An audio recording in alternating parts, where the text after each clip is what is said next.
akti fundit e atij shteti është shtypja e butonit kuq, sepse normalisht është duke u zhdukur. Kush do e psoj? Fqinjet. Pra, zgjidhje për zhdukjen e shtetit Izraelit në atë vend nuk ka. Zgjidhje ushtarake, po themi, sepse është një fuqi atomike dhe një fuqi atomike nuk zhduket dot si shtet. Po një po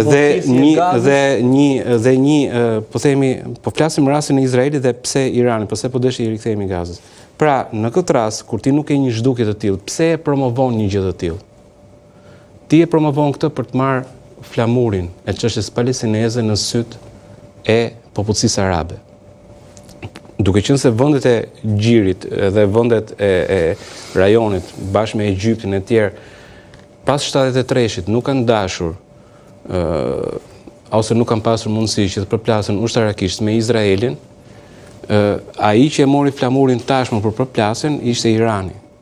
Dhe Irani tenton gjithmonë që të ketë një konflikt aty të duket si flamurtari i atij që do e mundi ushtarakisht atë që nuk e bën dhe arabët e tjerë.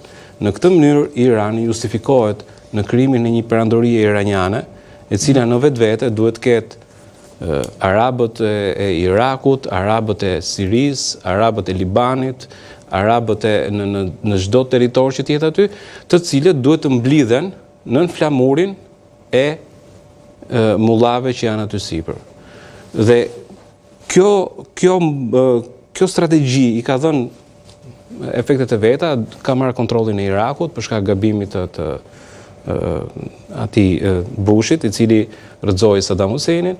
Me Sirin kuptohet që i dha kontrollin mbi Sirin, po flasim për 2023-shin para se të niste, dhe në Libanin e mori, Husin e mori, pra filloi të krijonte atë bërtham që në 2023-shin para se të ndoste sulmi, pra kishte krijuar maksimumin e vet. Dhe një diçka që është rëndësishme të thënë në maj të 2023-shit, në kuadër të akordeve Abrams, ka qenë princi kurorës Bin Salmani, i cili deklaroi që do angazhohesh personalisht që të zgjidhte çështjen palestineze me territoret e 67-s, me territoret e gjitha, caktoi dhe ambasadorin.